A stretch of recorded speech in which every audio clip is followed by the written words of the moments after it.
Olá, meu nome é Caroline Westerkamp e eu sou moradora aqui de Navegantes. Todas as semanas a gente vai mostrar para você um pouco sobre a cultura aqui da nossa cidade. E a gente começa com o quadro Dengo Dengo. É um espaço onde a gente abre as câmeras para o artista navegantino mostrar o seu trabalho e um pouco dos seus ideais.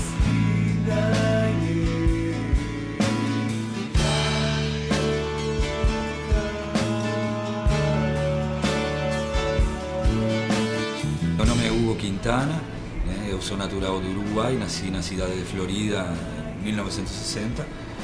No ano 82 eu vim morar para Brasil, moro em Porto Alegre, trabalhei no extinto jornal Caldas Júnior. Aí eu, depois de um lapso de tempo, aí terminei em Blumenau.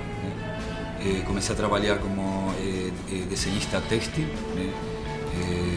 Naquele tempo montei uma microempresa que é a Aquarela Produções. Nós trabalhávamos totalmente à mão, o desenho era feito à mão. A gente vendia criação para Malvi, Marisol, Erin. Aí uma editora de Blumenau solicitou meus trabalhos para desenvolver uns livros de literatura infantil. Hoje eu estou com mais de 200 livros, títulos ilustrados. Teve já coleções de livros, tipo a Frutolândia, que foi impresso mais de 1 milhão de livros, distribuído em todo o Brasil. Depois a gente teve uma etapa que desenvolveu um trabalho para o MEC, hoje é Minky, antigamente era MEC, que era de onde os bichos vêm, que a gente falava em 45 livros dos bichos dos 5 continentes. Eu fazia alguma coisa de prosa, verso, escrevia histórias. Dentro da Sociedade de Escritores de Blumenau já estou 10 anos, já fui tesoureiro e hoje sou do Conselho Fiscal. Formo parte de uma fundação, também a Fundação Estrela do Oriente, que é espírita, eu sou espírita. De 2013 a gente montou um instituto, o IBASC, que é o Instituto Vale Azul de Ação Social e Cidadania. Isso foi tudo através de oficinas que participei do MINC, que foram ministradas pela Fundação Getúlio Vargas, tudo na gratuidade. Eu entrei nos editais desde um princípio. Participei do Plano Nacional de Cultura quando começou no ano 2004. Viajei para várias cidades de Santa Catarina e desde então para frente participei. Sou produtor cultural formado também pela Fundação Getúlio Vargas, através dos cursos do MINC, em parceria com Itaú Cultural. Hoje estou cursando capacitação museológica na área de gestão. Já estou no 5º módulo. Sou articulador em Santa Catarina, tá? Somos duas pessoas do Ministério da Cultura, e 9 articuladores em todo o Brasil. Hoje aqui, me mudei para Navegantes começo de março do ano passado, mas a gente tem casa aqui desde 88 e eu tenho tido uma vida bem ligada aos moradores de Navegantes, Gravatá, aqui no centro. Tem muitas pessoas assim de meu agrado, que me incentivaram a desenvolver o primeiro Marujinho. Meu trabalho estava focado em Blumenau. Ainda que a gente tivesse casa aqui, eu alugava lá por causa do trabalho. E em 2008, acho que foi, a gente publicou, junto com seu Paulo Mafra, as aventuras do Marujinho na Restinga. Logo em seguida, através do Fundo Municipal de Cultura, a gente aprovou, patrocinado pela Portonave, a gente aprovou nas curvas do Rio Gravatá. Foi um trabalho que foi realizado durante um ano. Mas foi livro também, né? É livro. Fiquei em contato com a turma ribeirinha, onde eles me contaram assim um pouco como era a vida antigamente, 80, 100 anos atrás, 120 anos atrás, que nós temos ali no canto do Gravatá, Santa Lídia, Pedreiras e Gravatá da Penha, uma série de famílias ali que são verdadeiro patrimônio de Navegante. Foi publicado, interessante, está rodando nas escolas hoje. Agora eu finalizei o último livro da saga, penúltimo, já estamos com outro agora para o próximo edital aqui do fundo, que se abriu agora essa semana, na sexta-feira ou na quinta-feira. Mas eu me interessei muito no parque municipal de Navegantes, que vai ser nas Pedreiras, e através disso participei de audiências públicas, entrei em contato com a bióloga da Fumani, com seu Paulo Mafra, e a gente está desenvolvendo um trabalho para esse ano para explicar um pouco, conta um pouco da história de Navegantes, a história das pedreiras, o sacrifício que foi para construir o Moles. Estou falando de eu, né? Eu gosto de, assim, em horas vagas, e para o tipo de terapia ocupacional, eu faço uns centales, né? Hoje estou com umas peças em módulo. Quem nunca viu ninguém desenhando na vida, qual é o processo de desenho? Como é que faz para passar depois para o computador e ainda depois para fazer uma animação? Exato. Ninguém tem nem ideia de como funciona. Eu sou desenhista, eu fiz arquitetura em Uruguai, né? Sou projetista, tenho 3 anos na Universidade do Trabalho do Uruguai. Então eu peguei muita habilidade para trabalhar em prancheta, mão livre, nanquim, guache, grafite. A gente fazia todos os projetos em cima de... Meu Deus, minha pior dor de cabeça, porque eu sujava tudo, sou muito desastrado. Então essa aí foi minha base para trabalhar como desenhista textil em Blumenau, né? E eu tinha, minha mãe, né, como toda mãe, disse: meu filho tem habilidade de desenhista, eu desenhava as paredes de minha casa toda. Então ela me botou com 6 anos para fazer curso de desenho, e a professora era muito boa, né? Era da rede de ensino também lá do Uruguai, e aprendi muita coisa. Então o que eu domino bem é anatomia, né, perspectiva, cores, profundidade, e isso aí é habilidade pintada ali, né? Quando entro num projeto, desenvolver um personagem, até na área de comunicação e de publicidade, propaganda, eu utilizo de fazer um croquis primeiro no grafite, a mão livre e tal. E se o trabalho está, vamos dizer assim, em fase de arte final, que eu tenho trabalhado ele completamente dentro do papel com grafite, eu escaneio e finalizo ele no CorelDRAW, né? Que aí a gente tem os pincéis, que a gente, o mesmo pincel que a gente fazia com nanquim e pena, né? Que a gente trabalhava desde pena, desde pincel também, né? Pincel 0 até pincel 4, 5 e pena, o CorelDRAW dá a mesma facilidade, né? De dar aquele acabamento, dar profundidade nos trabalhos. Então, o que eu sempre fui muito observador e tentar levar, né, para quem vai o livro, o desenho, né? Então 50% eu acredito que é a ilustração que motiva a pessoa a entrar no texto do livro. A criança, né? A criança. Então tem livros que não tem palavras, né? Tá? E um livro sem palavras, a ilustração é uma forma de expressão, é poesia, né? Eu fiz Studio Max 3D no Senac, que foi quando comecei a ter... O senhor que faz a finalização na animação também? Eu estou fazendo. Meu filho trabalhava comigo, ele mudou de área, agora ele está fazendo direito em Indaial, lá na Uniaselv, né? Ele decidiu mudar de área, né? E acho legal, né? Porque ele tem 23 anos, ele tem que ter decidir suas coisas, né?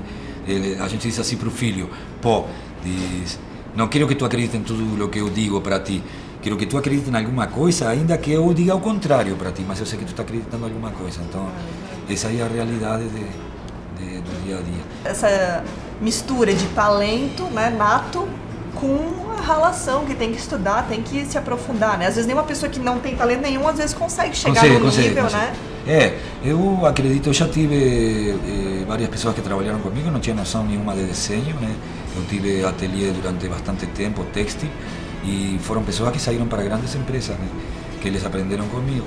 Então, que alguns não tinham talento nenhum, talento se alimenta. Se você não está continuamente fazendo curso de capacitação, se não está continuamente atualizado, fuçando na internet, procurando, sempre tem gente bem maiores que a gente, né? Então a gente tem que pensar assim, se superar a você dia a dia, não pensar no trabalho que fazemos demais, porque a ilustração, o desenho, a arte é uma forma de expressão do livre-arbítrio de cada um. Então nós podemos melhorar nosso trabalho pensando em que onde que eu quero chegar?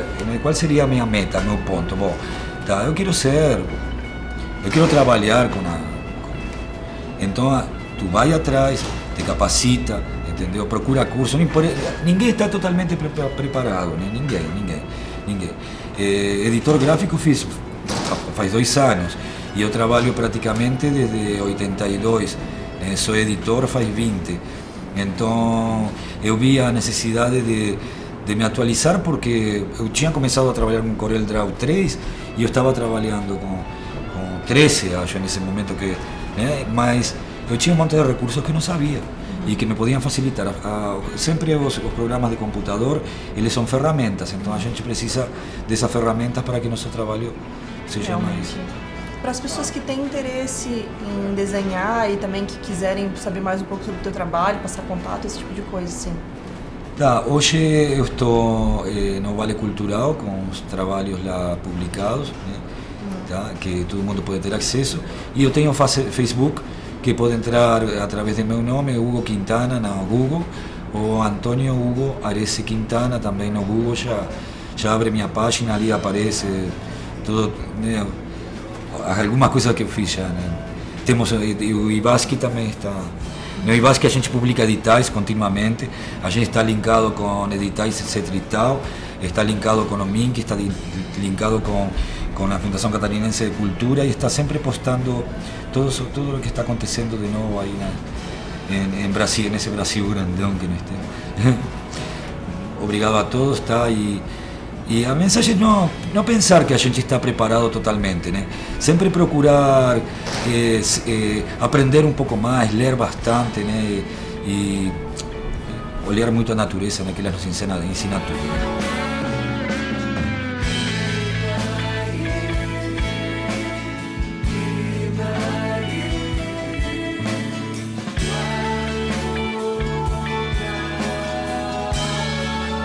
Eu chamo agora o Gabriel Cotruneu, que vai dar dicas culturais de cinema, literatura e música para você.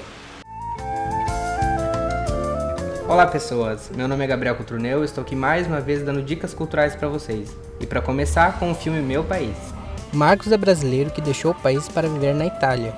É empresário bem-sucedido e casado com Júlia. Se vê obrigado a voltar ao Brasil e encarar a vida que deixou para trás com a notícia da morte de seu pai. O que parecia ser uma viagem curta, acaba prolongando ao descobrir Manuela, uma meia-irmã portadora de uma deficiência intelectual que vive em uma clínica psiquiátrica. Apesar disto, a condição de Manuela não requer nenhum cuidado de médicos, e sim do afeto da família, que só será possível através dos irmãos Marcos e Tiago. Diante da situação financeira da empresa e de seu vício em jogos, Tiago não aceita Manuela. Diante de tal impasse, Marcos terá uma difícil e inevitável decisão. E o livro da semana é Laços de Família. Laços de Família é um livro de contos da escritora Clarice Lispector, com primeira edição na editora Francisco Alves em 1960. Os protagonistas são pessoas comuns, abaladas por uma epifania durante suas atividades, como exemplo, compras num supermercado em amor ou uma reunião em família em feliz aniversário. O livro parece refletir as experiências da própria autora na época. E aqui na nossa região nós estamos repletos de talentos da música também, confira! A banda Casa de Horácio, de Itajaí, traz música e imagem dentro do conceito art rock. As composições apresentam elementos do rock and roll, jazz, metal, ritmos brasileiros e latinos e o medieval, levando aos espectadores experiências do cotidiano sobre diferentes olhares. Contato é o 47 3248 0069 ou 47 9911 9986.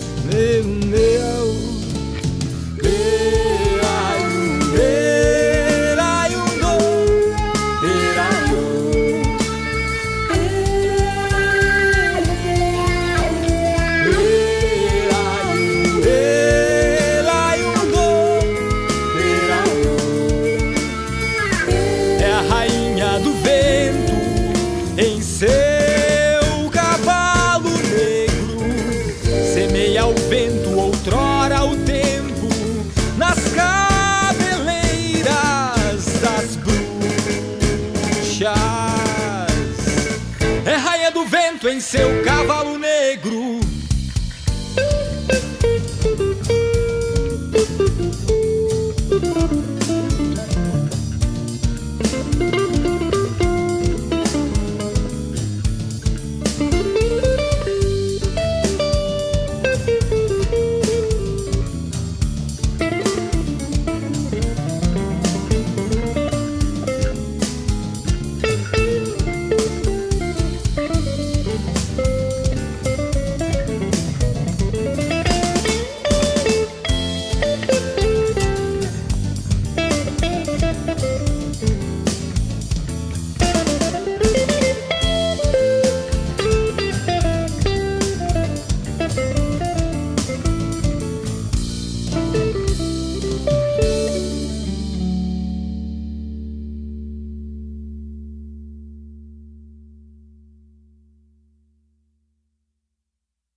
E você aí de casa também pode participar do nosso programa. Mande um e-mail pra gente, navetrine@gmail.com. Até semana que vem.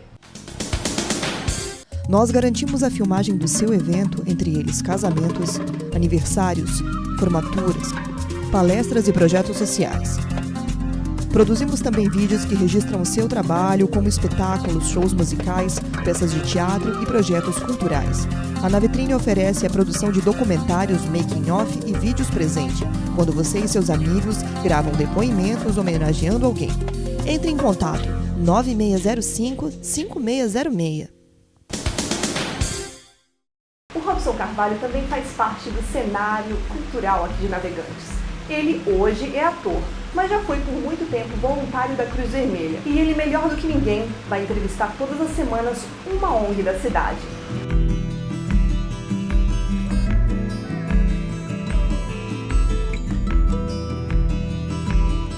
Olá, essa semana estamos aqui com a Dona Maria Assunta, da Cruz Vermelha de Navegantes. Lembrando a você que responsabilidade social também é cultura. Dona Maria Assunta, gostaria que a senhora pudesse falar para nós a respeito da Cruz Vermelha. Como é o trabalho que ela desenvolve aqui em Navegantes, a área de atuação dela? Bem, a Cruz Vermelha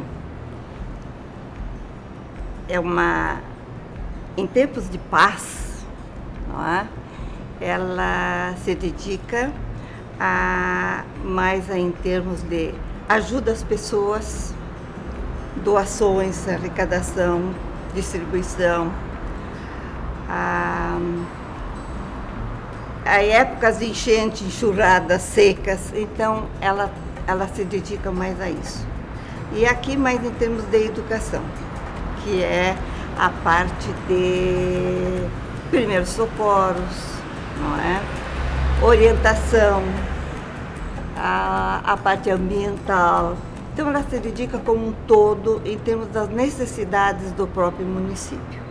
E naturalmente que a gente necessita de parceria para poder executar as ações da Cruz Vermelha.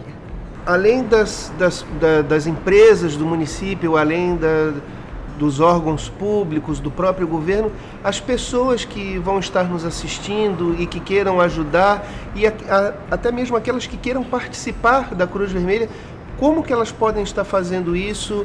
As que queiram ajudar ou as que queiram participar, como é que elas podem estar fazendo? As pessoas que queiram ajudar, que estejam compromissadas com os nossos objetivos, com os nossos princípios e valores, né, da Cruz Vermelha, nós estamos com as portas abertas. O telefone, pode entrar em contato pelo telefone 3319-5790. Se a pessoa que queira participar da Cruz Vermelha tem que ter algum treinamento, ela tem que ter alguma formação específica para poder estar participando? Passará por como diz assim, não é treinamento, mas é uma capacitação em termos do que é Cruz Vermelha, como ela surgiu, aonde ela está atuando, que problemas ela tem. Dona Maria, a gente vê muito nessas épocas quando temos fortes tempestades, fortes chuvas, pessoas que ficam desabrigadas, não só no nosso estado aqui, mas em outros estados também. Várias pessoas solicitando donativos, várias pessoas solicitando doações, e muitas pessoas nessas horas acabam ficando sem saber a quem fazer as doações, a quem fazer levar os mantimentos, levar as roupas ou levar até a própria ajuda financeira. A Cruz Vermelha, existe um setor específico para estar informando essas pessoas se ela está recebendo, se ela tem está capacitada para receber ou não essas doações? A Cruz Vermelha de Navegantes, ela não dispõe de espaço suficiente para arrecadar, mas ela participa com os órgãos públicos, principalmente com a prefeitura, não é? com a Defesa Civil e E aí a gente trabalha, a gente convoca, convida as pessoas para participarem também nesta ação social. E a Cruz Vermelha, naturalmente que ela está para servir. E para servir, ela precisa também estar junto à comunidade. Ela não pode dizer assim, é um setor separado. Não, ela faz parte da sociedade, ela faz parte da vida de Navegantes. Somos autônomos. O que acontece lá na nacional, na estadual, não respinga aqui em termos financeiros, porque cada um é responsável por seus atos. Cada uma trabalha com o seu projeto, com os seus recursos financeiros. E se você ficou interessado, procure a filial nossa daqui de Navegantes. Nós então agradecemos aqui a sua presença, estendemos o convite a todos aqueles que nos ouviram e que queiram participar. Resgatar a história e a memória da nossa cidade também faz parte da nossa cultura. Por isso, o quadro de História com a Ângela começa agora.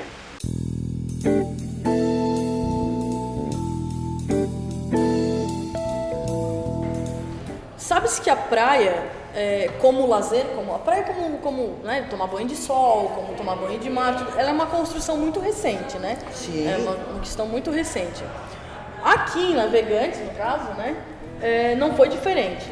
Também, né, a gente sabe que em Navegantes a praia foi usada como meio de trabalho, como sustentação, como tudo, né? Isso no livro da senhora traz fotos disso, dessa praia, quanto não espaço de lazer, mas sim espaço econômico, sai da praia e passa para uma outra região, que é lá nos Calvados, naquela região que hoje, pra gente, já é distante, mas naquela época era muito mais distante. Eles foram à busca de terras férteis, porque a praia era arenosa.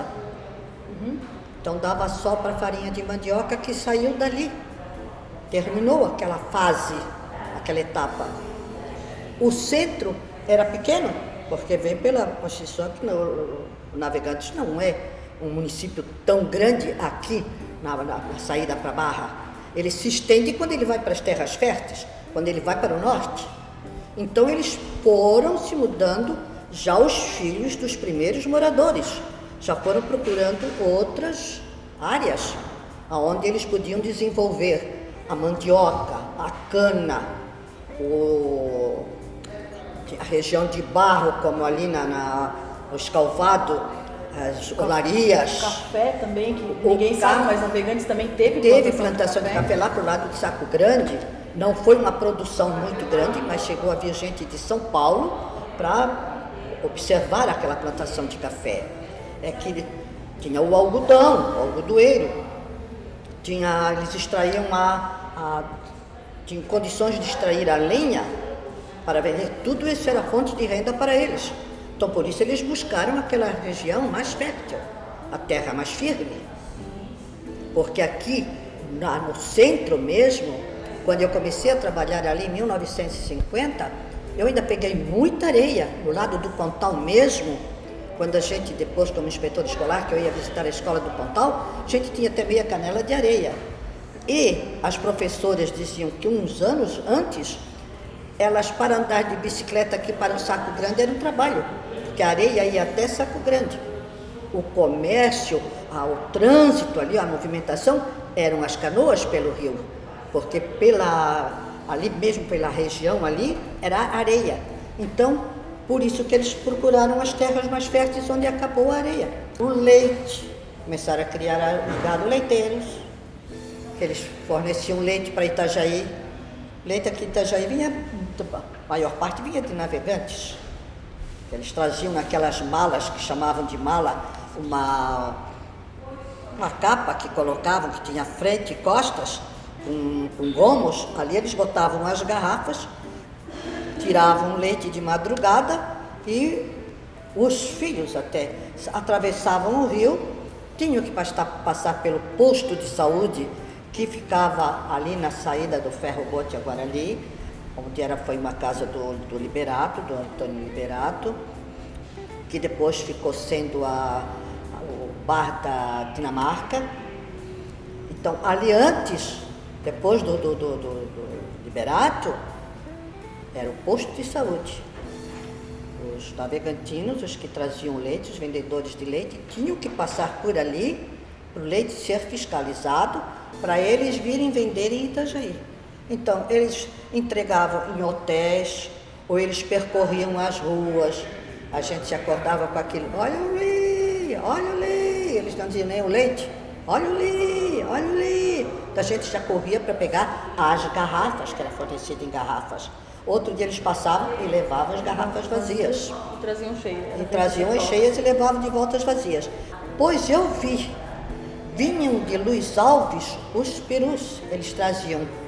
Na frente um homem vinha com uma soca de milho, com socas de milho, 100 perus vinham atrás, empurrados a vara por um outro lavrador.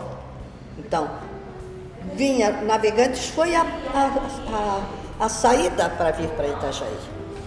É aquela coisa, muita gente não acredita que Navegantes foi tão importante para Itajaí. Ainda fica aquela coisa de Itajaí sendo a cidade maior e Navegantes sendo o arraial, sendo o pontal. Todo mundo faz essa... pelo rio, desliga uma história da outra, desliga uma coisa da outra. Mas eles eram completamente um dependente do outro. Dependia do outro. Itajaí, o primeiro cemitério foi em Navegantes, porque ali no barranco, a terra era mais firme no barranco do rio. Então, eram enterrados lá. Depois, quando o Agostinho Alves Ramos faz a capela, doada as terras por José Coelho da Rocha, e o cemitério ali atrás, então passam a ser enterrados ali. Mas antes eram lá, onde mora a região ali dos Maia, do Rodrigues, ali ficava o primeiro cemitério de Itajaí, de toda a região. Porque o Itajaí era o lado de lá e o lado de cá. Situando hoje na geografia, seria onde é basicamente a Secretaria do FUMAN, a Secretaria do Meio Ambiente, naquela região ali, naquela curva que vai para o ferryboat, onde é uma loja de moda, nessa região ali, próximo ao ferryboat. Aí houve a grande enchente, que acabou levando toda essa alçada, ali de Itajaí. Isso. Como também Navegantes, uma amiga disse que quando ela ia brincar, ela era menina, que ela agora está com 89 anos, quando ela era menina, ela ia brincar ali nas terras, nesse barranco ali do rio, onde estavam os Rodrigues e o Moreira Maia ali. Eles viam ossos, e pensavam que fosse ossos de baleias. Mas ali não era a região da baleia era a Penha. Ali eram os ossos dos que tinham sido enterrados ali. Então tá bom, Dona Didímia, muito obrigada. E semana que vem temos mais história. O Navetrine Cultural é um projeto da Lei de Incentivo à Cultura de Navegantes, produzido pela Fundação Cultural da cidade. Se você quer saber um pouco mais sobre este e outros projetos culturais, acesse o site abaixo. Um grande beijo e até semana que vem.